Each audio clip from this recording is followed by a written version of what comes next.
Hello students, welcome back. Myself Kulbir Kadyan, Assistant Professor of Chemistry from Government College Israna. जो आज हम बात करेंगे वो बात करेंगे टॉपिक की कि आप कैसे रेट लो निकाल सकते हैं किसी भी रिएक्शन का। अगर सपोज आपका रिएक्शन जीरो ऑर्डर है तो उसका मतलब क्या है आपका, अगर रिएक्शन आपका जीरो ऑर्डर है तो इसका ये मतलब है कि आपका अगर आप कंसंट्रेशन चेंज कर रहे हैं रिएक्टेंट की तो रेट ऑफ रिएक्शन पे जो कंसंट्रेशन की रिएक्टेंट की जो कंसंट्रेशन चेंज हो रही है उसका कोई इफेक्ट नहीं होगा। तो मींस आपका जो रेट ऑफ रिएक्शन है वो आपका कंसंट्रेशन पे आपका डिपेंड नहीं करेगा। आपका the rate of reaction depends on concentration but not on the rate constant, but the rate constant does not. क्या है आपका जो रेट है वो तो आपका कंसंट्रेशन पे डिपेंड करता है। अब जीरो ऑर्डर है तो मींस आपका कंसंट्रेशन का कोई इफेक्ट नहीं आपका रेट पे, लेकिन जो रेट कांस्टेंट है वो आपका कंसंट्रेशन पे डिपेंड नहीं करता। जो रेट कांस्टेंट है वो किससे अफेक्ट होता है, वो अब तक तो टेम्परेचर और एक जो कैटालिस्ट की प्रेजेंस है वो आपका अफेक्ट करती है रेट कांस्टेंट की वैल्यू को। अगर आप रेट और कंसंट्रेशन में ग्राफ ड्रॉ करें फर्स्ट ऑर्डर रिएक्शन के लिए, रेट और आपका कंसंट्रेशन में ड्रॉ करें तो ये आपका ऐसी लाइन आएगी, आपका ऐसे लाइन आएगी। क्यों मींस आपका ऐसे इसलिए आएगी क्योंकि कंसंट्रेशन से रेट पे क्या है कोई इफेक्ट नहीं पड़ रहा आपका जीरो ऑर्डर रिएक्शन में। अब जीरो ऑर्डर रिएक्शन का जैसे कोई एक एग्जांपल स्टडी कर सकते हैं हम, डिकम्पोजिशन ऑफ अमोनिया। जो अमोनिया का डिकम्पोजिशन है इन प्रेजेंस ऑफ मोलिब्डेनम और टंगस्टन कैटालिस्ट, तो जो ये रिएक्शन है आपकी जीरो ऑर्डर की है, इसमें आपका अमोनिया की कंसंट्रेशन का रेट ऑफ रिएक्शन पे कोई इफेक्ट नहीं है। The surface of the catalyst is almost completely covered by ammonia molecules. The adsorption of gas on the surface cannot change by increasing the pressure or concentration of ammonia. तो आपका surface है जो पूरे का पूरा catalyst का वो पूरा कवर कर रखा है अमोनिया मॉलिक्यूल ने। तो आप जो एड्जॉर्प्शन ऑफ गैस है जो सरफेस पे उसको आप चेंज नहीं कर सकते, ना तो प्रेशर बढ़ाने से वो चेंज होएगा ना अमोनिया की कंसंट्रेशन बढ़ाने से। Thus the concentration of gas phase remains constant although the product is formed। तो जो गैस फेस है उसकी आपकी कंसंट्रेशन फिक्स रहती है आपका, बेशक आपका प्रोडक्ट की फॉर्मेशन हो गई है आपका, क्योंकि वो कवर क्या रहता है, कवर रहता है पूरा आपका अमोनिया मॉलिक्यूल से। अब जैसे कोई एक एग्जांपल है आपका, इनिशियल रेट है आपका, कोई रिएक्शन है A plus be converted into C, उसको मेजर किया गया है अलग अलग कंसंट्रेशन पे, A और B की अलग अलग कंसंट्रेशन पे। अब क्या पाया गया, जब आपका A की कंसंट्रेशन 0.1 मोलर थी और B की 0.1 थी तो इनिशियल रेट था आपका 4 × 10⁻⁻⁵। जब आपने A की कंसंट्रेशन कांस्टेंट रखी और B की आपने डबल कर दी तो रेट आपका क्या रहा, सेम। इससे आपका क्या पता चल रहा है कि जो आपका रिएक्शन है B की रिस्पेक्ट में आपका B की कंसंट्रेशन पे डिपेंड नहीं कर रही, क्योंकि आपने B की कंसंट्रेशन आपने डबल कर दी लेकिन रेट क्या रहा आपका वही रहा। मींस आपका कंसंट्रेशन जो आपका रेट है वो डिपेंड नहीं कर रहा B की कंसंट्रेशन पे। अब आपने नेक्स्ट में क्या किया, जब दोनों की 0.1 थी कंसंट्रेशन तो 4 था आपका रेट, B की आपने 0.1 ही रखी, A की डबल कर दी तो रेट क्या हो गया आपका 4 टाइम्स हो गया। आपका रेट क्या हो गया 4 टाइम्स, 4 था आपका 16 हो गया। तो इसका मतलब क्या है, जो रेट है आपका, रेट है वो आपका डायरेक्टली प्रोपोर्शनल है A की कंसंट्रेशन के स्क्वायर के आपका, क्योंकि जब भी तो आप डबल कर रहे हो कंसंट्रेशन तो आपका रेट क्या हो रहा है 4 टाइम्स हो रहा है, और B की आप कंसंट्रेशन बढ़ा रहे हैं तो कोई इफेक्ट नहीं। मींस आपका रेट सिर्फ A की कंसंट्रेशन पे डिपेंड कर रहा है और रिलेशन क्या है आपका A स्क्वायर पे डिपेंड कर रहा है आपका रेट।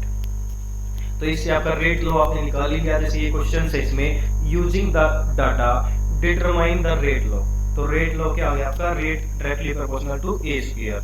रेट कांस्टेंट की आप यूनिट निकाल ही सकते हैं।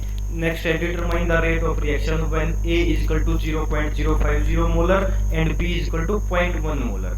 अब रेट निकालना है जब आपने रिएक्शन क्या होगी आपकी 0.05 मोलर है कंसंट्रेशन। देखो जब आपका जो नेक्स्ट ये क्वेश्चन था आपका, जब कंसंट्रेशन दोनों की 0.1 थी, A की भी 0.1 थी और B की भी 0.1 थी, तो क्या था रेट 4 × 10⁻⁵।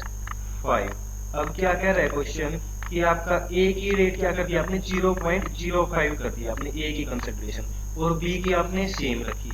आपको रेट पता ही चल गया, रेट A की कंसंट्रेशन के स्क्वायर के इक्वल है, तो आपका अब रेट क्या होगा, रेट ऑफ रिएक्शन निकालना जब कंसंट्रेशन 0.05 है तो रेट किसके इक्वल हो जाएगा आपका, रेट इक्वल हो जाएगा आपका, रेट यही रखा है आपका, रेट किसके इक्वल हो जाएगा आपका 1/2 ऑफ कंसंट्रेशन कितनी है आपकी, जब A थी आपकी कंसंट्रेशन पहले ए थी, अब रेट 0.1 थी, आपने कंसंट्रेशन आधी कर दी, तो रेट क्या हो जाएगा 1/4 हो जाएगा आपका।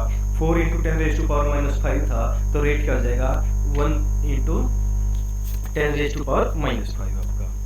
तो ये प्रैक्टिस प्रॉब्लम है आपका। इसमें आपने क्या करना है, एक रिएक्शन दे रखी है नाइट्रिक ऑक्साइड आपका NO+2H2 कन्वर्टेड इनटू N2+2H2O। अब इसमें कंसंट्रेशन दे रखी है आपकी डिफरेंट डिफरेंट टाइम पे, जैसे आपका डाटा दे रखा है, इस डाटा की हेल्प से आपने क्वेश्चंस निकालने हैं। आपने एक तो रेट ला निकालना है रिएक्शन पे, और एक रेट निकालना है जब आपकी NO की कंसंट्रेशन 0.05 है और H2 की आपका 0.150 है, तो इसका आपने रेट निकालना है। ये आपका प्रैक्टिस एक्सरसाइज है आपकी। नेक्स्ट आपका इंटीग्रेटेड रेट लो। इंटीग्रेटेड रेट लो क्या होता है आपका, जैसे जीरो ऑर्डर का इंटीग्रेटेड रेट लो निकालेंगे, आपका ए कन्वर्ट हो जाता है, आपका रिएक्शन में कन्वर्ट हो रहा है प्रोडक्ट में आपका, तो रेट किसके इक्वल हो जाएगा, सिर्फ के इक्वल। रेट किसके इक्वल होगा, के इक्वल क्यों हुआ है आपका रेट, क्योंकि आपका रिएक्टेंट की कंसंट्रेशन पर डिपेंड नहीं कर रहा आपका ये। अब के क्या है आपका, नॉर्मली आप लेके चलें तो के क्या है आपका, minus delta minus change in concentration of A with respect to T equal to K. तो यहाँ से आप इसको इंटीग्रेट करोगे, आपका ये था आपका स्मॉल चेंज था, अगर आपको इंटीग्रेट करें टी की रिस्पेक्ट में, तो ये क्या आ जाएगा आपका, ये आ जाएगा रेट लो। ये क्यों आया, क्योंकि आप इसका इंटीग्रेशन करोगे तो डेल्टा ए का मतलब क्या है आपका, A naught minus A T. A naught यहाँ पे है इनिशियल कंसंट्रेशन और ए टी है आपका कंसंट्रेशन एट गिवन टाइम। तो आपका इंटीग्रेटेड रेट लो जीरो ऑर्डर के लिए क्या आ रहा है आपका, इंटीग्रेट करने पे आपका concentration of A at time t equal to minus K T plus concentration at initial point. अब ये जीरो ऑर्डर इंटीग्रेटेड लो आपका ये आ गया आपका, हमने बताया ये है concentration of A at given time equal to K T plus initial concentration. तो इसको अगर हम इस टाइप से लें रिएक्शन को y equal to mx plus B, तो इस टाइप से लें तो इंटरसेप्ट तो हो जाएगा इस रिएक्शन का आपका ए नोट। तो ए नोट तो क्या हो गया आपका रिएक्शन का इंटरसेप्ट, और आपका स्लोप क्या हो गया माइनस के, क्योंकि m क्या होता है y equal to mx plus B में y आपका क्या होता है इंटरसेप्ट और m होता है आपका स्लोप। तो स्लोप हो गया माइनस के और इंटरसेप्ट हो गया ए नोट। तो आप ए टी मतलब कंसंट्रेशन और टाइम में ग्राफ ड्रॉ करें तो इस टाइप से आएगा आपका ग्राफ, इस टाइप से आ रहा है आपका। जो स्टार्टिंग में मैक्सिमम कंसंट्रेशन है ये ए नोट, और इस रिएक्शन का जो स्लोप है वो दे रखा है माइनस के। तो ये जीरो ऑर्डर के लिए आपका कंसंट्रेशन और टाइम में ग्राफ आता है इस टाइप से आपका। अब आपका इंटीग्रेटेड रेट लो है जो आपका, वो डिस्कस करेंगे। जैसे रिएक्शन है आपका फर्स्ट ऑर्डर रिएक्शन है, सपोज ए प्लस बी आपका, ए है आपका वो कन्वर्ट हो गया आपका बी में, ये रिएक्शन आपका फर्स्ट ऑर्डर रिएक्शन हुई। तो इसमें रेट क्या आएगा के इंटू ए की कंसंट्रेशन पे सिर्फ ए की उस पर डिपेंड करेगा, क्योंकि आपका क्या है फर्स्ट ऑर्डर रिएक्शन है, तो पावर क्या होगी ए की 1। अब इसको आप क्या लिख सकते हैं डिफरेंशियल फॉर्म में, कैसे लिख सकते हैं कि change in concentration of A with respect to time equal to K, लिख सकते हैं डिफरेंशियल फॉर्म में ऐसे। अब इसको डी ए को आपका इस साइड डी टी आपका उस साइड ले जाएं, अगर आप डी टी को यहाँ से जो डी टी था आपका उस साइड ले जाएं, तो आपके पास इक्वेशन क्या बनेगी minus D A equal to K A D T. ठीक है, अब ए को आप इस साइड ले आए, ए की टर्म को आपने क्या किया देखो डी टी को साइड ले गए, ए को इस साइड ले आए, तो ए इस साइड आएगा, तो डी ए बाई ए की concentration equal to minus K D T means change in concentration of A. ये डी ए का मतलब क्या है, change in concentration of A divide by concentration of A equal to minus K D T. अब इसका आप integrate करेंगे, यहाँ पे क्या कर रहे हैं इंटीग्रेशन कर रहे हैं। अब इंटीग्रेशन कर रहे हैं तो आपका क्या आ जाएगा, इंटीग्रेशन करने के बाद ये आपका आ जाएगा, क्या आ जाएगा इक्वेशन, ये आ जाएगी आपकी। ये कैसे आ जाएगी आपकी, A T concentration of A at given time is equal to initial concentration into में E raise to power minus K T, E raise to power minus K T. ठीक है, ये आपका आ जाएगा रिएक्शन में आपका सोल्व करने के बाद ये आ जाएगा आपका। ऐसे ही जीरो ऑर्डर में था आपका, जीरो ऑर्डर का आपका ये फर्स्ट ऑर्डर का हो गया आपका इंटीग्रेटेड रेट लो। अब इंटीग्रेटेड रेट लो है आपका, इसको आप ऐसे भी रीअरेंज कर सकते हैं। आपका ई हटाएंगे, ए नोट को इस साइड ले आए और आपका ई को हटाएंगे आपका, तो लोग ले लेंगे। लोग और ई आपका क्या होते हैं, एक दूसरे के आपका इनवर्स होते हैं। आपका एल एन से ई मतलब इसका आप क्या कर सकते हैं simple on taking log on both side. Log ले लिया आपने, तो L N of A T, ये क्वेश्चन बन जाएंगे आपका L N of A T is equal to L N of A, ये आप कर चुके हैं वैसे तो 12th में आपका 4th चैप्टर में, और फिर L N of E raise to power minus K T, और एल एन और ई क्या होते हैं, एक दूसरे के रेसिप्रोकल, कट जाएगा। अब उस साइड तो क्या रह गया, minus L N of A की कंसंट्रेशन माइनस के टी। अब L N of A naught को इस साइड लेके आएंगे, तो प्लस का साइन है तो माइनस का हो जाएगा, तो ये आपका क्या हो जाएगा, L N of A at given time T, उस साइड प्लस में है तो इस साइड क्या आ जाएगी, माइनस में, L N of A naught, ये आ जाएगा आपके पास is equal to minus K T. अब L N of N M minus L N of N, ये किसके इक्वल होता है, L N M by N, ये आप कर चुके हो स्मॉल क्लासेस में, मैथ्स में लॉगरिथम में क्या होता है आपका, लॉग एम प्लस एन को क्या लिख सकते हैं आप, लॉग एम बाई एन, तो आपका ये क्या हो गया, L N of A T by A naught is equal to minus K T. तो ये आपकी क्या आ गई, फर्स्ट ऑर्डर की इंटीग्रेटेड रेट लो आ गया यहाँ पे। ए नोट क्या आपका इनिशियल कंसंट्रेशन है, मींस आपका जब टाइम 0 है तो वहाँ पे ए की कंसंट्रेशन, और ए टी क्या आपका concentration of A at given time T, कोई टाइम है टी उस पे ए की कंसंट्रेशन। अब ये डिफरेंट रिएक्शंस दे रखी हैं। अब इसी रिएक्शन को आप इस टाइप से भी लिख सकते हैं, फिर से देखो L N of A T आएगी आपके पास इक्वेशन।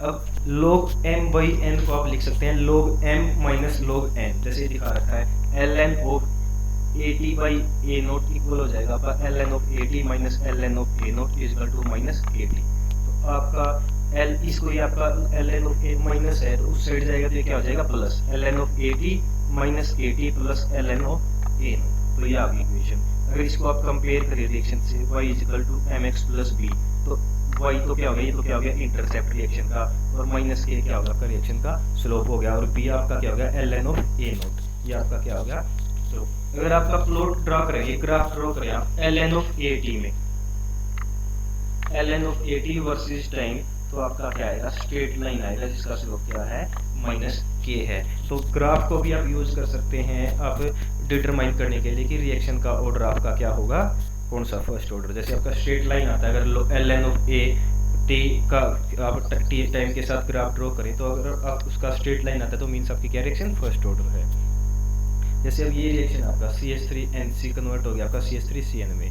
मिथाइल आइसोनाइट्राइल एसिटोनाइट्राइल में कन्वर्ट हो रहा है आपका, तो ये क्या हो जाएगा आपका, कैसे पता चलेगा कि ये फर्स्ट ऑर्डर रिएक्शन है, वो पता चलेगा ग्राफ से। आपने इसका ग्राफ ड्रॉ किया तो इस टाइप से आया आपका, तो आप यहाँ से पता कर सकते हैं रिएक्शन आपकी फर्स्ट ऑर्डर है। जैसे आप प्रेशर या कंसंट्रेशन एक ही चीज़ है, आप कंसंट्रेशन और टाइम का ग्राफ ड्रॉ करें तो इस टाइप से आपकी लाइन आ जाएगी।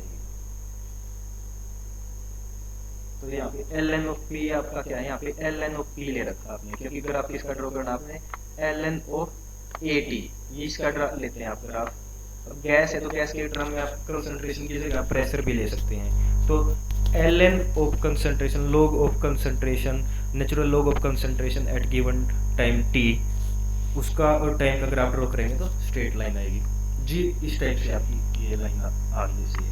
याद रखना जीरो ऑर्डर में अलग था, जीरो ऑर्डर में आपका कंसंट्रेशन और टाइम का ग्राफ था, यहाँ पे नेचुरल लॉग ऑफ कंसंट्रेशन और टाइम का ग्राफ है आपका। ऐसे ये ग्राफ है आपका एल एन ऑफ ए का, आपका टाइम के साथ ग्राफ आया तो आपका क्या है, ऐसे आया, तो जिसका स्लोप क्या है, माइनस के है। तो ग्राफ से आप बता सकते हैं कि फर्स्ट ऑर्डर रिएक्शन आपका ग्राफ देख के। ये आपका कुछ प्रैक्टिस एक्सरसाइज है, जैसे आप एक decomposition of a certain insecticide in water follows first order kinetics with a rate constant of 1.45 year inverse.